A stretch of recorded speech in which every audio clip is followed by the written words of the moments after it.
Let's get sweaty. Hey guys, welcome to another Shenmue Dojo video. Ironically, today I'm going to be talking a little bit about Shenmue 3, despite the fact I have been telling people to move on from this and unite behind Shenmue 4.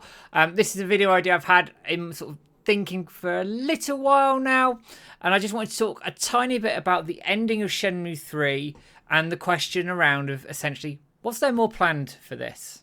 That's the question I'm hoping we can answer a little bit today.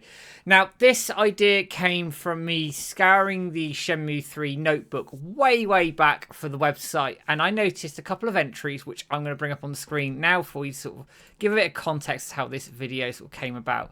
So the first one here, this is only viewable either if you go through Unreal Locker and you trigger this, or somehow you find another way around it and you can view these. Essentially, these are entries after the ability to play Shenmue 3 stops, and you're locked into the ending cutscenes, essentially. So the castle's on fire, Ren's pulling you out, that sort of thing. You can't play the game anymore, you just go through the cutscenes.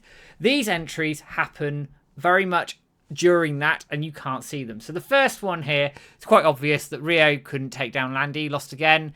He's disappointed, but still alive thanks to Ren. Ren threw a fake mirror to sort of help them escape, and just glad everybody's safe. Talks about saying the old castle went up in flames. Who did this? Did Landy escape? And then ask if Yuan knows anything. So that's sort of quite self-explanatory. This one is a little bit more interesting. There were gaps in the previous one for sure, but there seems to be a few little gaps here as well.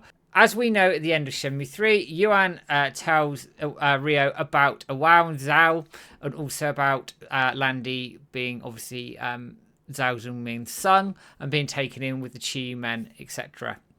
Also, there's the truth about the Phoenix Mirror and why the Chi men want it. They're very much driven to around this. It's all about the treasure that's on that scroll, if you remember, and it's been sealed in the Cliff Temple, which you see at the end of Shenmue 3.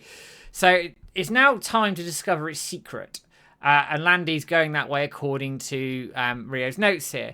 It says here, I will go to the Cliff Temple. That's it. There's not a huge amount more, but look at all the space up and above it. Now, this could just be, and I could be clutching at straws with something like this, it could just literally be a very short idea of, well, we'll just keep it as it is, and finish the game as it were. There was nothing ever intended for that. But I think we know a tiny bit more about it, and I'm going to talk a little bit around the development of Shenmue 3, and why I think actually there was a lot more planned here. So let's go into the discussion sort of format here. Go back to the Kickstarter. We're going all the way back to 2015. Check out the Kickstarter episodes that James and I have done, because we go into real sort of in-depth detail around all the updates here. But the short story of this is that the initial sort of development excitement from Yu Suzuki around Shenmue 3 didn't focus on Bailu Village or Niaowu. It was very much focused on Baisha. So Baisha was one of the three areas, obviously pulled back to 2. We lost Baisha in the final cut, unfortunately. And I don't know when it was cut, but it's intimated. It looks like it may have been fairly soon on production. I really don't know. But it's talked about a lot in the Kickstarter. It's talked a lot sort of in prior updates. There's an image of a Tulu that's under development. So we know they started work on this area.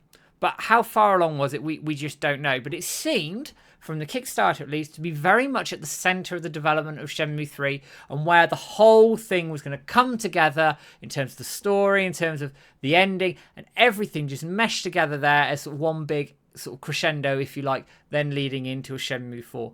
As I said, if you look through A Gamer's Journey, some of the trailers, you can see that the Tulu is shown pretty early on and very much in the early stages of development. Also, within these updates, you can see there's a fight on the Great Wall between Ryo and Mr. G, or Mr. Muscles, depending on how you refer to him as. So it's intimated that possibly some of the events of the ending of Niaowu were going to be taking place at Baisha. So could, for example, the Cliff Temple been burning down rather than the castle? Would the castle have burnt down anyway, and then sort of as an extension on in terms of that third area, would we have then got to the Cliff Temple and that mystery being unveiled, Shenhua's powers being unveiled, and then all hell breaking loose on a massive cliffhanger ending, and then we're like, the story goes on, and then there's rubble everywhere, whatever, and then you start getting really excited about Shenmue 4 perhaps. I don't know. It's all sort of guesswork here, but it's something that potentially could have happened given that the third area was cut, and given, this is my next point, that Cedric Biscay himself said that the ending of Shenmue 3 was changed. Now, back in March 2020, Cedric did a Facebook Q&A, and I'll put the link in the description below for you if I can still find it. I have the footage somewhere.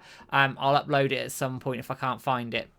Anyway, the footage goes through a Q&A about Shibuya Productions, Shenmue, and everything basically. And somebody directly asked him about the ending of Shenmue 3, and he said there's a frustration around it because it was changed in order to get it out the door. Now, how much it was changed, nobody really knows. But you could sense from Cedric there was very much frustration around that they rushed that ending. And let's be fair to Shenmue 3 here, that ending was rushed. We know it felt rushed. It felt like they had to sort of round things off pretty quickly, and that whole sort of castle area almost felt a little bit underdeveloped in parts. So with Cedric confirming that, it's very much for me a case of what did they have planned earlier? Was that going to happen in the castle anyway, or were they going to move that over to Baisha and have this whole sort of Warring Kingdoms thing that Yu Suzuki talked about earlier on? I don't know, but again, this comes down into the scope of the Shenmue 3 project, and I've done a video on that, and that project scope was absolutely ginormous for the time and the budget they ended up getting. My conclusion on it is, very honestly, I'd be very surprised if they didn't change the ending to get that game out. Think about this for sort of a brief minute in terms of the delays we had. Obviously, from the Kickstarter, they said December 2017. I think everybody in the community was like, well, that's, yeah, it's not really going to happen. Obviously, they found Deep Silver as the publisher, which then triggered the move to August 2018. It was then pushed back again to August, I think, 2019. It might have been slightly sooner than that. And it was then pushed back again even further to the November 19th release date that we got in 2019. So I think at that point, Deep Silver were like, nah, this game has to get out now. That's it. We're done with it. We've given the money, get the game released. So it definitely sounded like it was pushed out by the publisher for whatever reason, financial, the fact they wanted to get it out, who knows. But that ending, 99% of me says that was changed to get the game finished and out. And how much would Shenmue 3 have benefited from even an extra 3 to 6 months to get that ending the way I think they wanted to do it? And then how much of an impact would that have had going forward into a potential Shenmue 4? Who knows? The other question I've got is, what about Baisha?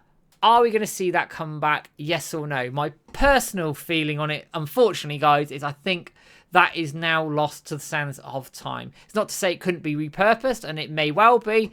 I just think the story's moved beyond Baisha now. Now they're at the Cliff Temple, I think they're going to be just continue to move forward and not look back too much in terms of content from Shenmue 3. They're going to very much focus on the Shenmue 4 side of things and pushing that story forward.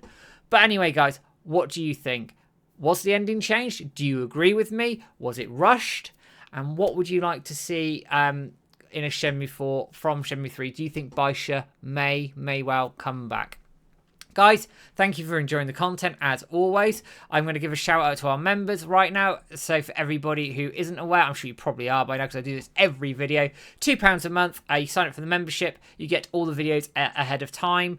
If you don't sign up for them, it doesn't matter. You get them on release anyway. Nothing is locked behind a paywall. All the money goes towards helping James and I run the website. So for the 25 of you who have signed up, K&K Runners, Richard Cartledge, that's me, Carl, Terry, Stuart Peacock, Mark the Pulverizer, Little Crypty Monster, Titch, Richard King, Sean Potter, Guppy Coy, Bruce Wayne 937, Survival Spears, Peter Hoffland, Sean Don, Wandering Through Shenmue, Phantom Riverstone, Bruce Wayne 911, Mike Franz, Manny Figueroa, Master Mo, Nick Hughes, Sean Hastings, Clunky Mage, and William Lovering. Thank you for dropping on and enjoying the content. Guys, as always, thank you for dropping in on the Shenmue Dojo content. Give us a like, share, subscribe on Facebook, Twitter, YouTube. You know where you can find us by now. And I will be back with a video in the not too distant future. But for now, guys, take care and have a good one.